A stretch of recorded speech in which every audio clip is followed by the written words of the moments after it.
"Mom, we need to talk about money," Jessica said, and I watched my daughter slide the power of attorney document across my own dining room table, right past the birthday cake she'd bought from Costco instead of baking.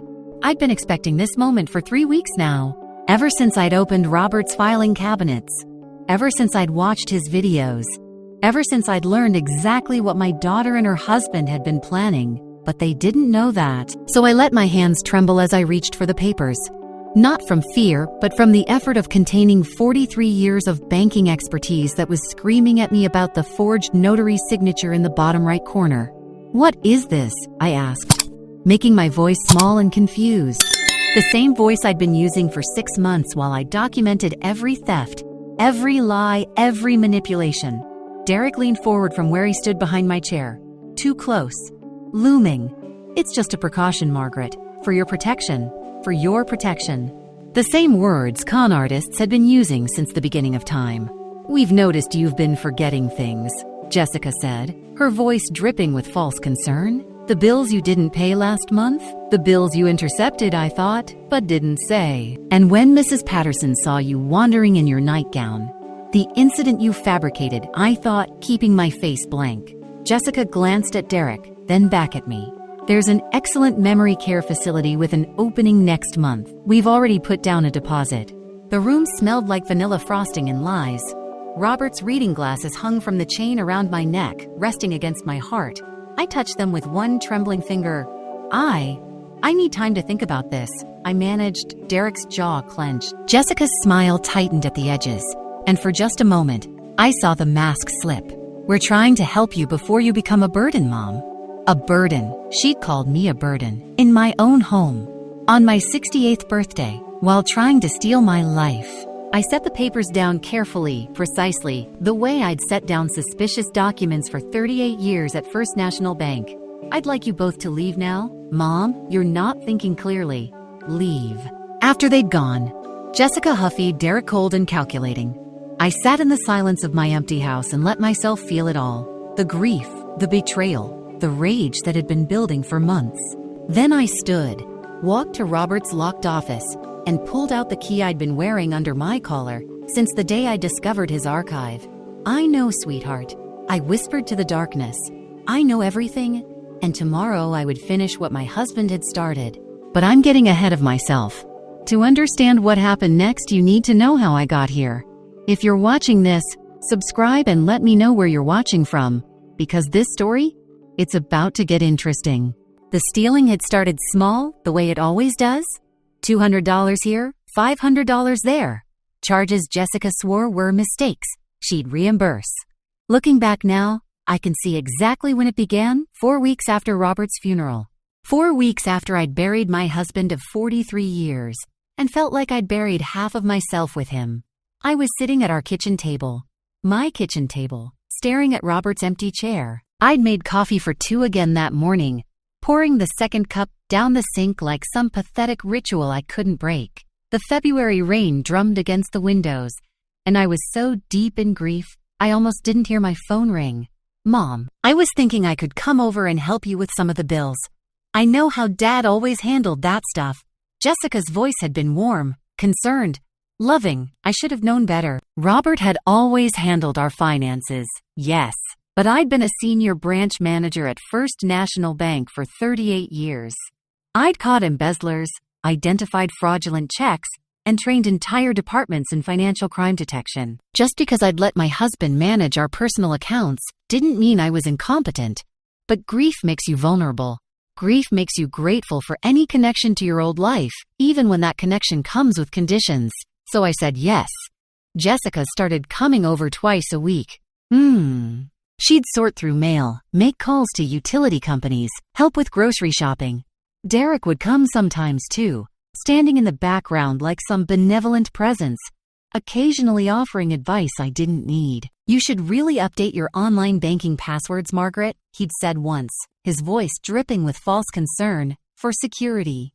I'd caught him photographing my bank statements 3 visits later. He thought I was in the bathroom. I was actually standing in the hallway, watching his reflection in the mirror. I said nothing, just filed it away in my mind. the way I'd been trained to do. The discrepancies started appearing in March. Small withdrawals, $200 from checking, $350 from savings, then $500, then $800. I kept a ledger, an old-fashioned paper ledger hidden in my bedroom, recording every transaction, every mistake, every time Jessica had an emergency that required a loan she never paid back. Mom, I have this medical bill, just $600. I'll pay you back next week. Mom, Derek's truck broke down. Can you wire $1,200? Mom, Emily's tuition payment didn't go through. Can you cover $3,500? I paid. I documented. I watched. I talked to Robert's photo every night. The one on my nightstand, taken 5 years ago before the cancer had started eating him from the inside. He was smiling, his arm around me, his eyes crinkled with that investigator's sharpness that had made him one of the IRS's best forensic accountants. Tell me I'm being paranoid, I'd whisper to his image. Tell me she wouldn't do this.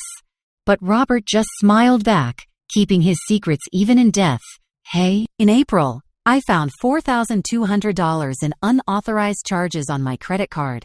Luxury hotel, expensive dinners, a casino in Spirit Mountain. When I confronted Jessica, she didn't even flinch. Mom, you gave me permission to use that card, remember? You told me to book the hotel for Emily's graduation trip. Her voice had turned sharp, impatient. You're forgetting things. I hadn't forgotten anything. I'd never given her that card. But the way she said it, so confident, so certain, made me question myself for just a moment. That's what gaslighting does. It makes you doubt your own mind. I almost broke that night. Almost called the police, almost called my lawyer. But then the phone rang. The bank's fraud department. A wire transfer request for $45,000 had been flagged. Did you authorize this transfer, Mrs. Chen? No, I said, my voice steady. I did not. We'll block it immediately. The request came from your email address, but our system flagged it as suspicious. After I hung up, I confronted Jessica again. This time, she cried, actual tears. Mom, I was trying to protect you. There are scammers targeting widows. I was moving your money to a safer account. She hugged me, told me she loved me, told me everything would be okay. And I smiled and nodded and pretended to believe her, because 3 days earlier I'd finally found the courage to open Robert's locked office, and I'd discovered he'd been protecting me all along. Robert's will reading happened on a Thursday morning that smelled like coffee and old legal paper, and the lawyer, Morris Pritchard, couldn't quite meet my eyes when he read the strange bequest. The law office was exactly what you'd expect. Mahogany furniture, leather chairs, walls lined with legal books nobody actually read anymore. Morning lights slanted through the windows, catching dust motes that drifted like tiny satellites around Jessica's impatient sighs. She'd worn black, pearls. The outfit screamed grieving daughter, while her body language screamed, get on with it. Derek sat beside her, his real estate developer's eyes already calculating property values, investment returns, liquidation timelines. Maurice cleared his throat. He'd been Robert's friend for 30 years, playing golf together every Sunday until the cancer made Robert too weak to swing a club. The house and primary assets are split as follows. Margaret Chen retains a life estate with 50% ownership. Jessica Chen Morrison receives the remaining 50%, to be fully transferred upon Margaret's death. I watched Jessica's face carefully. Relief flooded her features. She thought she'd won. Investment accounts, totaling $680,000, are bequeathed entirely to Margaret Chen. Derek's pen stopped moving. Jessica's smile faltered slightly. And, finally, Maurice paused, glancing at me with something that looked like apology mixed with respect. Robert's home office contents, including all filing systems, archives, and associated materials, are bequeathed exclusively to Margaret Chen, with explicit instructions that these materials are not to be accessed, moved, or disposed of by any other party. The silence that followed tasted like confusion and contempt. Filing cabinets? Jessica's voice climbed an octave. He left her filing cabinets. The office contents in their entirety, Morris confirmed. Derek leaned forward, his developer's charm oozing like cheap cologne. Morris, be reasonable. It's just old tax returns and work papers. The woman can barely manage her email. She doesn't need 4 filing cabinets of obsolete paperwork cluttering up valuable real estate. The woman, not Margaret, not my mother-in-law. Just the woman. I said nothing. Just sat there in my cardigan and slacks, playing the grieving widow who couldn't possibly understand what was happening. Mom, you should let us clear out Dad's hoarding. Jessica pressed, her voice taking on that infantilizing tone I'd grown to hate. It's just old papers. We can have a service come shred everything. Morris's expression hardened slightly. The bequest is explicit. No one but Margaret has access to those materials. He reached into his desk and pulled out a sealed envelope, cream-colored and heavy. Robert's handwriting marked the front. For Margaret, open alone in my office. Your husband requested you open this alone in his office, Morris said, handing it to me. Jessica reached for it. What's in it? Morris pulled it back, placed it firmly in my hands. That's between Margaret and Robert. This is ridiculous, Derek said, his mask slipping to show the first hint of real anger. She can barely manage her checkbook, and he left her filing cabinets full of IRS investigation files? What's she supposed to do with forensic accounting archives? Interesting, I thought. How does he know they're forensic accounting files? Jessica stood abruptly, her chair scraping against the hardwood floor. Dad always thought his paperwork was more important than people. I guess you're stuck with his mess now, Mom. The cruelty in her voice, the dismissal of her father, dead less than a year, landed like a physical blow. But I kept my face neutral, confused, a little lost. I'm sure Robert had his reasons, I said softly. As we filed out, Morris caught my arm. His voice dropped to a whisper. Robert was my friend for 30 years. Trust his process. He was always the smartest man in any room. That night, I stood outside Robert's office for 20 minutes before I could bring myself to unlock the door. I'd been avoiding this room since his death. It still smelled like him, like Old Spice and printer paper, and the peppermint tea he'd drunk by the gallon during his final year. 4 industrial filing cabinets lined the wall, each with a combination lock. 23 bankers' boxes were stacked beside them, all labeled in Robert's precise handwriting. RJC Archive 1979-2023. And on top of the first filing cabinet, in a small pool of moonlight from the window, sat Robert's reading glasses. Beneath them, a yellow post-it note. Maggie, the combination is the name I've called you for 43 years. I love you. I'm sorry. I'm protecting you. B. My hands didn't tremble as I picked up the note. For the first time in 7 months, I felt something other than grief. I felt purpose. The combination locks clicked open. 624443 on the phone keypad spelled Maggie. And when I opened the first drawer, I understood why my husband had spent his final years in this room. The drawer was organized with the obsessive precision I recognized from 4 decades of marriage. Hanging file folders, each labeled with a date and category. The first folder I pulled out was marked Jessica. Financial activity, January 2022. Inside, bank statements. Not mine, Jessica's. I sat down in Robert's chair. The leather still held the faint impression of his body, and started reading. The first statement showed 19 transactions to something called Bet King Pro. Amounts ranging from $50 to $2,500. Total for January, $8,400. I knew that app. I'd seen it in fraud training seminars. Sports betting, online gambling, addiction wrapped in the veneer of skill-based gaming. February's folder showed $12,600 to Bet King Pro. March, $18,200. April, $23,500. My hands moved through the files mechanically. My banker's brain automatically calculating totals, identifying patterns, recognizing the classic escalation of gambling addiction. By the time I reached December 2023, Jessica had gambled away $340,000. $340,000.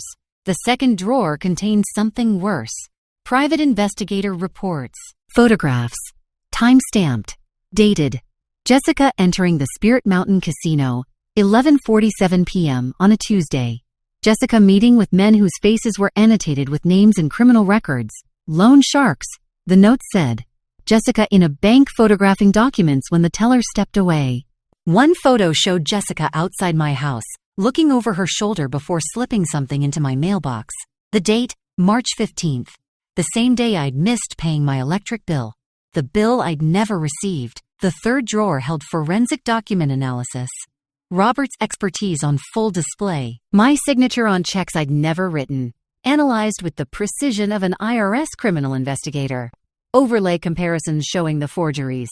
Microscopic examination of pen pressure, ink composition, stroke pattern. Power of attorney documents with forged notary stamps. 3 different attempts over 18 months, each one refined, each one getting closer to passable. And then I found Robert's timeline. Handwritten. His familiar script, growing shakier toward the end as the cancer progressed. Month 1, January 2022. Noticed $500 missing from joint account. Jessica had emergency beginning documentation. Month 4, April 2022. Pattern established. Installing security cameras in house. Jessica doesn't know. Month 9, September 2022. Hired private investigator. Confirmed gambling addiction. Orizeyichte. Mufase. Scientist and Sadixis. Tets approximately $180,000. Month 14, February 2023. Received cancer diagnosis. Prognosis, 12-18 months. Must work faster. Month 18, June 2023. Derek involved. Business failing. They're planning something. Installing additional surveillance. Month 24, December 2023. Jessica's debts now $340,000. The Derek making inquiries about memory care facilities, life insurance, power of attorney. They're going to move against Maggie. Evidence package complete. Briefed FBI agent Cordero. If I don't make it, she knows everything. I sat on the floor, the timeline clutched in my shaking hands, and cried. Not quiet, dignified tears. Ugly, gasping sobs that came from somewhere deep and primal. Robert had known. For 2 years he'd known our daughter was stealing from us, plotting against me, spiraling into addiction, and he'd said nothing. But he'd done everything, while dying. While his body was being consumed by cancer. While he was enduring chemotherapy and radiation and pain I couldn't imagine, he'd been investigating, documenting, building a case, building a fortress around me. I found his notes tucked between folders, handwritten on yellow legal paper. I can't confront her. She's still our daughter. But I won't let her destroy you, Maggie. I'm sorry I have to do this in secret. I'm sorry you have to discover it alone. I couldn't watch you grieve our daughter twice. Once for who she was, and once for who she became. But I won't let her hurt you. I won't. The 4th drawer held audio recordings. Dozens of them, organized by date, each with a typed transcript. I plugged in Robert's old desktop computer, still running password tape to the monitor, Maggie in 1955, and clicked on the first file. Jessica's voice emerged from the speakers. Once we get power of attorney, we can move her into the facility. Empty the house. Liquidate everything. The debts disappear. Derek's voice. And if she won't sign, a pause. Then Jessica, we'll have Dr. Shaw declare her incompetent. And if that doesn't work, another pause. Longer. When Jessica spoke again, her voice was barely a whisper. Then we'll have to consider other options. I listened to all of them. Every recording. Every conversation. Every casual discussion of destroying my life, stealing my home, declaring me incompetent, maybe worse. My daughter's voice, planning my destruction. In the false bottom of the 3rd filing cabinet I found the USB drive, labeled in Robert's handwriting. For Maggie, watch first. Beside it, a business card. FBI Financial Crimes Unit. Agent Maria Cordero. On the back in Robert's handwriting. Call her. She knows everything. I briefed her 4 months ago. And at the very bottom, a sealed envelope from the lawyer's office. My hands steadied as I opened it. The grief was still there, but something else had joined it. Purpose, clarity, and beneath it all a burning determination.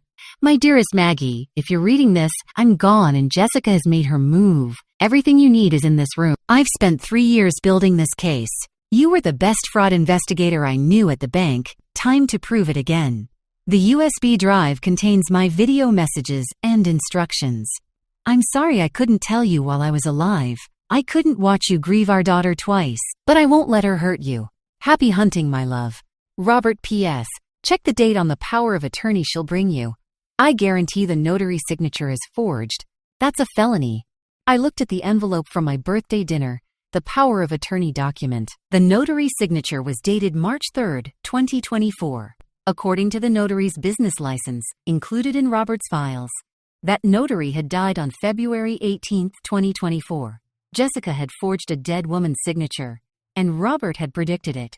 I picked up Agent Cordero's business card and smiled. Robert's face filled my laptop screen, thinner than I remembered, but his eyes still had that sharp investigator's gleam, and his first words were, "Hello, my beautiful wife. I need you to be the woman who caught embezzlers, not the grieving widow. Can you do that for me?" I pressed pause, took a breath, and whispered to the screen, "I can do that." I pressed play. The video was dated 6 weeks before his death. Robert sat in this very office, this very chair, wearing the blue cardigan I'd bought him 3 Christmases ago. Behind him, I could see the filing cabinets, already filled with evidence. Video 1. The diagnosis and decision, he said, his voice steady despite the hollowness in his cheeks. "Maggie, I was diagnosed with pancreatic cancer 4 years ago. Stage 4. The oncologist gave me 12 to 18 months. I made it to 43 months because I had work to finish." Tears tracked down my face, but I didn't pause. I needed to hear this. I could have told you immediately, should have, maybe, but about 6 months after my diagnosis, I noticed something: small financial discrepancies. Money missing from our accounts. I thought I was imagining things. The cancer medication made me foggy sometimes. But I'm a forensic accountant, Maggie. I trust patterns more than I trust my own assumptions, so I started documenting. He leaned forward, and I saw the shadow of the man I'd married 50 years ago, the one who'd caught tax cheats and money launderers, who'd testified before federal grand juries, who believed in justice through documentation. By month 9, I knew Jessica was stealing from us. By month 14, I knew why. Gambling addiction, massive debts. By month 18, I knew it was going to get worse. Derek got involved. That's when I called in professionals. He pulled out a folder, showed it to the camera. Private investigator, FBI contact, elder abuse specialists. I built a prosecution case, Maggie, not a civil case. Criminal, federal charges, because what they're planning isn't just theft. It's conspiracy, fraud, forgery, and possibly worse. Video 2 was harder to watch. What Jessica did, the title card read. Robert walked through the evidence systematically, like he was presenting to a federal prosecutor. Because he had been. Timeline of theft. Pattern analysis of gambling transactions. Documentation of forged signatures. Private investigator photos of Jessica meeting with loan sharks. Entering casinos, photographing my personal documents. The total theft, as of my last update, is $67,000. Robert said. But that's not their end goal. They need access to everything. The house, the investments, all of it. That's approximately $1.02 million in liquid and real assets. That's what they're after. His face hardened. And they're willing to destroy you to get it. Video 3 focused on Derek. Derek's role. The primary antagonist, Robert said. And I noticed his language shift. More clinical. More distant. Derek Morrison's construction company is $890,000 in debt. Bankruptcy is imminent. He's been aware of Jessica's gambling addiction for at least 18 months. Rather than helping her get treatment, he's encouraged it. I believe as a method of control and manipulation. Robert pulled out more documents. Loan applications in Jessica's name. Credit cards opened with forged signatures. Derek has systematically destroyed Jessica's credit and financial stability. He's isolated her from friends and family. Classic financial abuse. But he's also escalated the targeting to you. The screen showed emails. Derek to a care facility administrator. The facility is owned by Derek's cousin, Dupre said. It's part of an elder exploitation scheme currently under FBI investigation. Once you're committed, they can drain your assets through inflated care costs, medically unnecessary procedures, and unauthorized financial transactions. I estimate they could extract $600,000, $800,000 before anyone noticed. Video 4 was titled, The Legal Strategy. Robert looked directly into the camera. Maggie, I've consulted with FBI Special Agent Maria Cordero, Assistant State Attorney General Michelle Yoon, and Adult Protective Services Director Susan Hayes. Everyone agrees. This is a prosecutable case. Federal charges include, he ticked them off on his fingers, elder financial abuse, wire fraud, identity theft, forgery, conspiracy to commit fraud, depending on what they do next, possibly conspiracy to commit murder. My breath caught. Which brings me to video 5. His expression softened. Your safety plan. Maggie, Derek is dangerous. His loan shark connections are real. His financial desperation is extreme. I've documented evidence that suggests he's researched methods of causing accidental death in elderly individuals. The screen showed Derek's internet search history, fatal medication interactions for elderly, undetectable poisons, how to stage a fall, life insurance payout timelines. He took out a life insurance policy on you 10 months ago. $500,000 base, double for accidental death. You didn't sign that application. He forged your signature. Robert leaned forward, his voice dropping.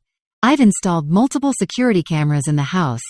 Motion activated, cloud backup, 24/7 recording. I've created a dead man's switch. If I don't log into a specific account every 30 days, copies of all this evidence automatically go to Agent Cordero, the State Attorney General, and Adult Protective Services. That expires 3 months after my death. He paused, which means by the time you're watching this, you have less than 3 months before Jessica and Derek make their final move. Here's what you need to know about working with Agent Cordero. I watched all 5 videos, took notes, cross-referenced the evidence files. My banking background came roaring back. Pattern recognition, documentation, verification, fraud indicators. This wasn't just evidence. This was an airtight prosecution case. Robert's final words on the last video hit me like a physical touch. You have everything you need. Agent Cordero is expecting your call. But Maggie, you get to choose how this ends. Prosecution or protection. Justice or mercy. I've given you the weapon. You decide if and when to use it. Whatever you choose, I support you. I love you, I'm proud of you, and I'm sorry I had to do this alone. But you were never alone. I was protecting you every single day, even now, especially now. The screen went black. I sat in the silence of Robert's office and felt my grief transform into something clearer, sharper, more powerful. Then I picked up my phone and dialed Agent Cordero's number. She answered on the first ring. Mrs. Chen, I've been waiting 7 months for your call. Robert said you'd reach out when you were ready. I'm assuming they've made their move. I looked at the power of attorney document on the desk, the forged signature, the birthday ambush, the cruel words. My voice was steady, the voice I'd used for 38 years at First National Bank, the voice that had caught fraudsters and embezzlers and liars. They have, and I'm ready to move forward with prosecution, all of them, maximum charges. My husband built the case. I'm going to finish it. Agent Cordero arrived at my house at 6 a.m. with 2 other agents. And the first thing she said was, your husband was one of the best forensic accountants the IRS ever had. This is the most thorough evidence package I've seen in 20 years. She was younger than I expected. Maybe 45 with sharp eyes that reminded me of Robert's. The 2 agents with her introduced themselves as Agent Park and Agent Williams, financial crime specialists. They'd brought coffee. Real coffee, not the watery stuff from gas stations. I appreciated that. We spread Robert's evidence across my dining room table, the same table where Jessica had ambushed me 2 nights ago. There was a bitter satisfaction in that. We've been monitoring your daughter and son-in-law for 6 months, Agent Cordero said, opening her own files. Per your husband's request, we put them under surveillance starting last December. She pulled out surveillance photos that Robert hadn't captured. Jessica meeting with men in expensive suits outside a downtown office building. Derek exchanging briefcases with someone in a parking garage. The loan sharks are real, Agent Cordero continued. Derek owes $340,000 to a criminal organization currently under federal investigation for racketeering. They've given him until the end of this month to produce payment. That's 3 weeks away, I said. Exactly. Which is why we believe they're going to escalate. She pulled out her laptop, turned it toward me. Text messages between Derek and an unknown number. Unknown. Old lady sign yet? Derek, working on it. She's being stubborn. Unknown. You have until the 30th. After that, we make other arrangements. Derek understood. Other arrangements, Agent Williams said grimly. That's organized crime language for violence. My hand stayed steady as I read. Robert's voice echoed in my mind. Be the woman who caught embezzlers, not the grieving widow. There's more, Agent Cordero said. She showed me bank records, emails, business filings.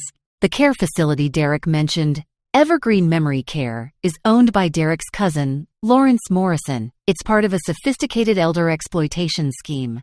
Patients are admitted, declared increasingly incapacitated, and their assets are systematically drained through inflated care costs. She pulled up another file.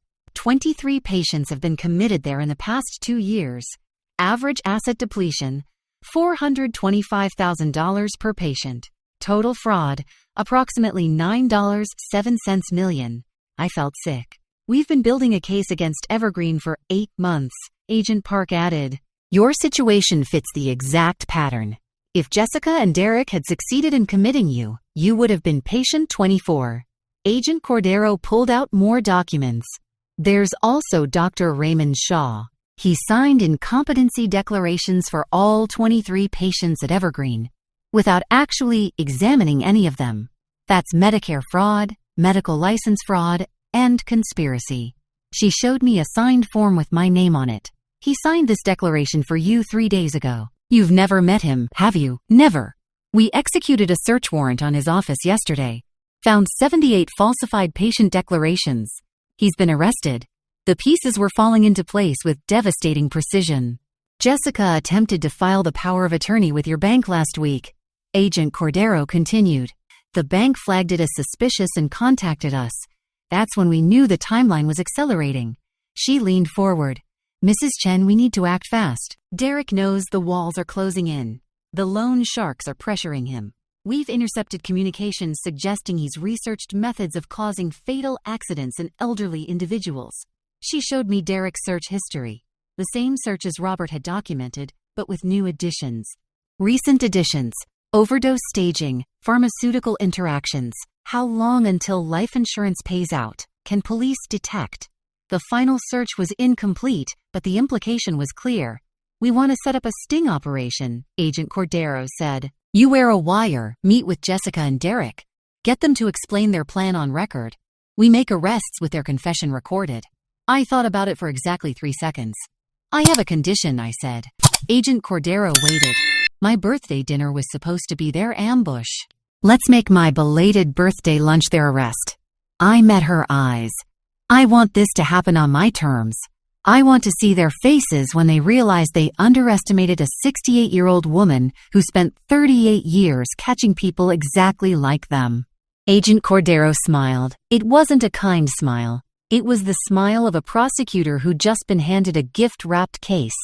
Mrs. Chen, I think you and your husband would have gotten along very well with our team.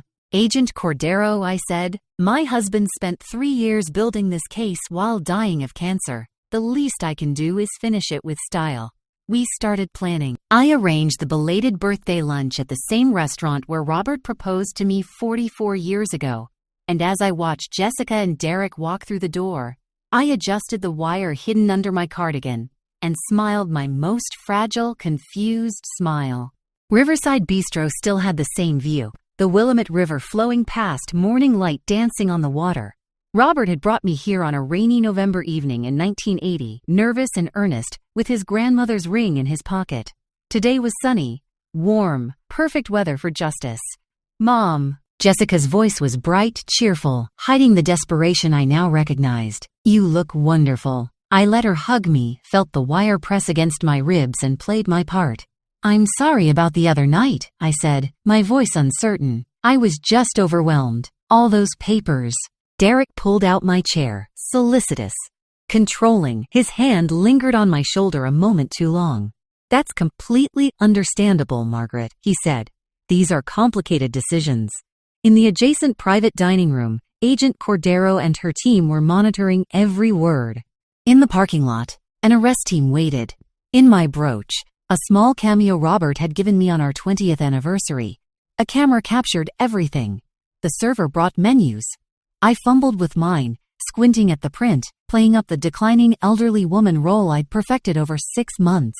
The salmon is good, Jessica offered, her voice patient in that patronizing way I'd learned to hate. I think I'd like the soup, I said. My stomach's been upset. Maybe I'm taking too many medications. Derek and Jessica exchanged glances. I saw the calculation in their eyes. Actually, Mom, that's something we wanted to talk about, Jessica said. She pulled out a folder, the same documents from my birthday dinner. We've been thinking about what you said. about needing time. We want you to know we're here to help. These documents are really simple, Derek added, sliding them across the table. Just a few signatures, and we can take care of everything. Bills, medications, doctor's appointments. You won't have to worry about anything. And the facility you mentioned? I asked, my voice small. Evergreen Memory Care, Derek said smoothly. Beautiful place, private rooms, great staff. We've already put down a deposit. There's an opening next week. Next week? I let my voice tremble. That's so soon. It's for your own good, Mom, Jessica said. She reached across the table, took my hand. I felt the desperation in her grip. You can't live alone. You're forgetting things, making mistakes. We're worried about you. What kind of mistakes? Jessica listed them. The intercepted bills, the fabricated wandering incident, the missed appointments I'd never made. I listened. The wire recorded. The camera captured everything. I suppose you're right, I said slowly. I have been forgetting things. I watched relief flood Jessica's face. So I should sign these papers today? That would be best, Derek said. His voice was eager now, barely controlled. Once you sign, Jessica and I handle everything. You won't have to worry about anything. You'll be in the care facility by next week, and we'll take care of the house, the accounts, all of it. Will I like it there? I asked. At Evergreen? Derek's smile didn't reach his eyes. Does it matter? You won't remember anyway. The mask had slipped. Jessica looked uncomfortable, but didn't contradict him. I picked up the pen they'd brought. A fancy one, probably expensive. I held it over the signature line. Then I set it down. I'm trying to remember, I said, my voice still playing confused. There was something I wanted to ask you about. Those charges on my credit card, $4,200. And that wire transfer, $45,000. And the money from my savings account, $18,000. Which ones were you planning to pay back, Jessica? The silence was absolute. Derek recovered first. Margaret, you're clearly confused. We've discussed this. And the gambling, I continued, my voice getting stronger. The sports betting app, BetKing Pro, $340,000 over 2 years. I forget? Was that helping me or helping yourself? Jessica's face went white. Margaret, Derek's voice had turned hard, cold. Sign the papers. You're clearly not competent to make financial decisions. Like the decision to fall down my stairs, I asked. Is that the kind of decision you're worried about? Derek went very still. What are you talking about? I met his eyes. Let him see that I wasn't confused, wasn't declining. Wasn't the helpless old woman he'd been counting on? I know about the life insurance policy. The one you took out on me 10 months ago. $500,000. Double for accidental death. I know about the loan sharks. I know about your failed business. I know about the $340,000 in gambling debts. I know about Dr. Shaw and his fake incompetency declarations. I know about Evergreen Memory Care and your cousin Lawrence and the 23 other patients you've defrauded. My voice was steady now. The voice I'd used for 38 years at First National Bank. The voice that had caught embezzlers and fraudsters and people who thought they were smarter than they were. I know everything. Derek lunged from his chair, face twisted with rage. You senile bitch? You're going to sign those papers? The door opened. Federal agents, Agent Cordero said, her badge raised. Derek Morrison, Jessica Chen Morrison, you're under arrest. The room flooded with FBI agents. Agent Williams read Derek his rights while handcuffing him. Agent Park did the same for Jessica. Derek's rage was magnificent. You're just a confused old woman. No one will believe you. Agent Cordero stepped forward, her expression cold. Robert Chen spent 3 years building a case that includes financial forensics, video evidence, audio recordings, witness statements, and documentation of 47 separate criminal acts. She smiled without warmth. You underestimated both of them? That was expensive. Jessica was crying now, her carefully constructed mask shattered completely. Mom, please. Derek made me do it. I'm so sorry, please. I stood, my hand steady, my voice clear. You called me a burden. At my birthday dinner, in my own home. Your father spent the last 3 years of his life, years he should have spent at peace, protecting me from you. He documented every lie, every theft, every forged signature. He died building this case because he couldn't bear to confront you while he was alive. I picked up Robert's reading glasses from around my neck, held them for a moment. That's the only thing I'll remember. Not the little girl who made me breakfast in bed. Not the daughter I raised. Just the woman who called her dying father's work worthless paperwork and her grieving mother a burden. Jessica sobbed. Derek shouted threats and accusations as they were led away. Through the restaurant window, I saw someone standing in the parking lot. Emily, my 19-year-old granddaughter. She must have been driving past, seen the police cars. Our eyes met through the glass. She was crying. I didn't know if those were tears of shame or relief. 3 months later, I sat in the federal courthouse and watched my daughter sentenced to 84 months in federal prison. And the only thing I felt was a grief so old and heavy, it had fossilized into something I could carry. The courtroom smelled like wood polish and recycled air. Judge Martinez had been fair, thorough, and utterly without sympathy for Jessica's tears or Derek's rage. Morrison, the judge said, her voice cutting through Derek's lawyer's final plea for leniency. You orchestrated a sophisticated scheme to defraud, exploit, and potentially endanger an elderly woman for financial gain. You connected with organized crime. You forged documents. You researched methods of causing her death. I find no mitigating factors that warrant leniency. Derek was sentenced to 12 years in federal prison. Elder financial abuse, wire fraud, identity theft, forgery, conspiracy to commit fraud, connection to organized crime, attempted extortion. The charges made a long list. Jessica received 7 years. She'd cooperated with prosecutors, testified against Derek, provided evidence about the loan sharks and the care facility scheme. Her lawyer argued she'd been manipulated, controlled, suffering from addiction. All true. Also irrelevant, she'd still stolen from her dying father. Still plotted against her grieving mother. Still chosen greed over love. Dr. Shaw got 10 years for Medicare fraud and falsifying medical documents across 23 cases. Lawrence Morrison and 3 staff members from Evergreen Memory Care were sentenced in a separate trial. The facility was shut down. The patients were moved to legitimate care centers. Asset seizure was thorough. Derek and Jessica's townhouse, cars, jewelry, everything sold at auction to repay their debts. Restitution order, $67,000 to me, though the prosecutor warned I might never see all of it. I didn't care about the money. My financial situation was secure. Robert's life insurance, the investment accounts, the house. I had approximately $1.04 million in assets. More than enough. I sold the family home. Too many memories, most of them painful now. Bought a modest 2-bedroom condo downtown, near the waterfront, with a view of the river. I could see Riverside Bistro from my balcony, the place where Robert proposed, the place where I'd finished his final case. I volunteered 3 days a week at the Elder Advocacy Alliance, teaching financial abuse prevention. Helped seniors recognize warning signs, protect their assets, understand their rights. Once a month, I spoke at FBI training sessions. Agent Cordero invited me to teach new recruits how to identify elder fraud indicators. You're better than most of our instructors, she told me after the 3rd session.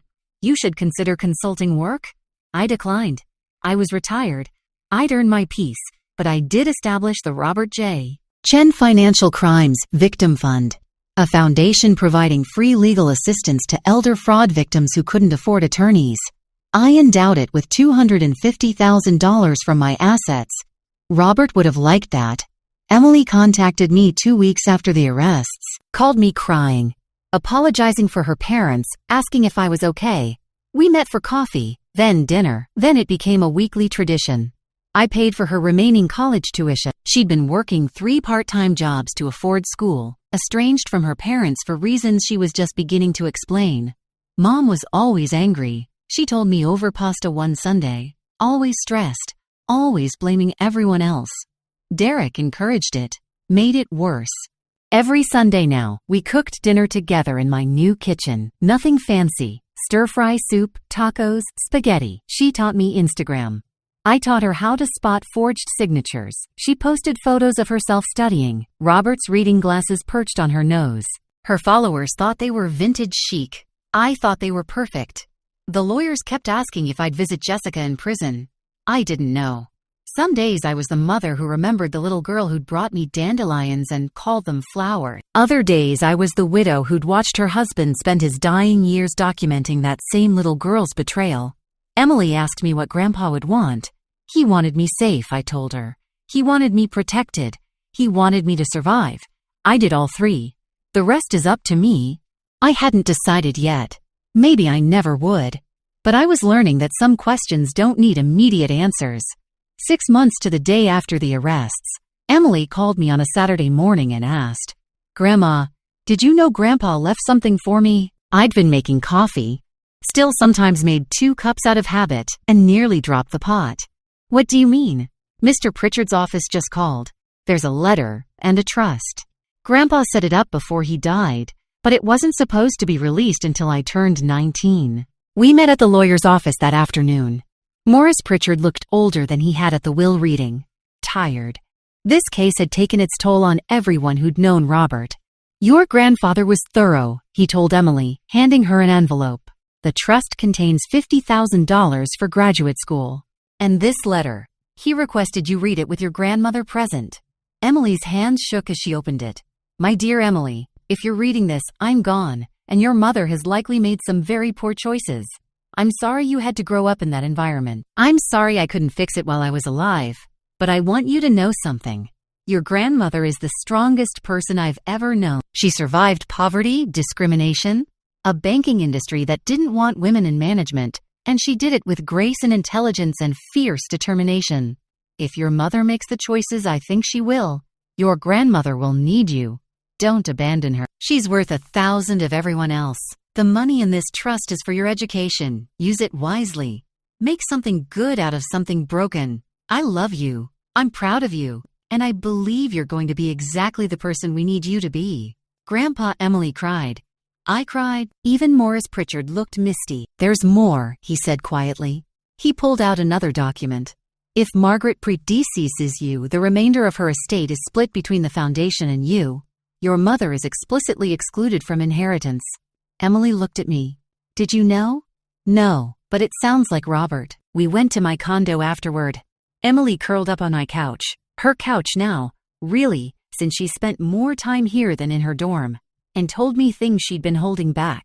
About finding the betting app on Jessica's phone at Christmas 2 years ago. About trying to warn me in subtle ways, only to be shut down by Derek. About gradually cutting contact with her parents to protect herself. "I knew something was wrong," she said. "I just didn't know how to help." "You were protecting yourself," I told her. That was the right choice. She was changing her major to social work, specializing in elder advocacy, planning to work with my foundation after graduation. I gave her Robert's reading glasses. "He'd want you to have these," I said. "He saw the world clearly. So do you." She wore them while studying now. Posted photos on Instagram with captions about her grandfather's legacy. The comments poured in. "Vintage chic. So cool. Where did you get those?" She never told them they'd belonged to a forensic accountant who'd spent his final years protecting his wife from their own daughter. Some stories are too complicated for social media. But every Sunday, when we cooked dinner together, I'd see those glasses on her nose and remember, protection and love can outlast death, and sometimes the family we choose is stronger than the family we're born into. Robert knew that. He prepared for that. And in the end, he was right about everything except one thing. I wasn't just surviving, I was living. We have a tradition now, Emily and I. Every Sunday we cook dinner together in my kitchen. Nothing fancy, just pasta or stir-fry or soup. Last week, she taught me how to use Instagram filters. I taught her how to spot a forged signature. She posts photos of her grandfather's reading glasses perched on her nose while she studies. The comments call them vintage chic. I call them a reminder that protection and love can outlast death, and that sometimes the family we choose is stronger than the family we're born into. Robert knew that. He prepared for that. And in the end, he was right about everything except one thing. I'm not just surviving. I'm living. Thanks for reading. If this story resonated with you, please subscribe and share your thoughts in the comments. Have you or someone you love experienced financial elder abuse? You're not alone. The Robert J. Chen Financial Crimes Victim Fund is fictional, but resources like the National Center on Elder Abuse and your local adult protective services are real and ready to help. Your voice matters, your story matters, and you're stronger than anyone who underestimates you.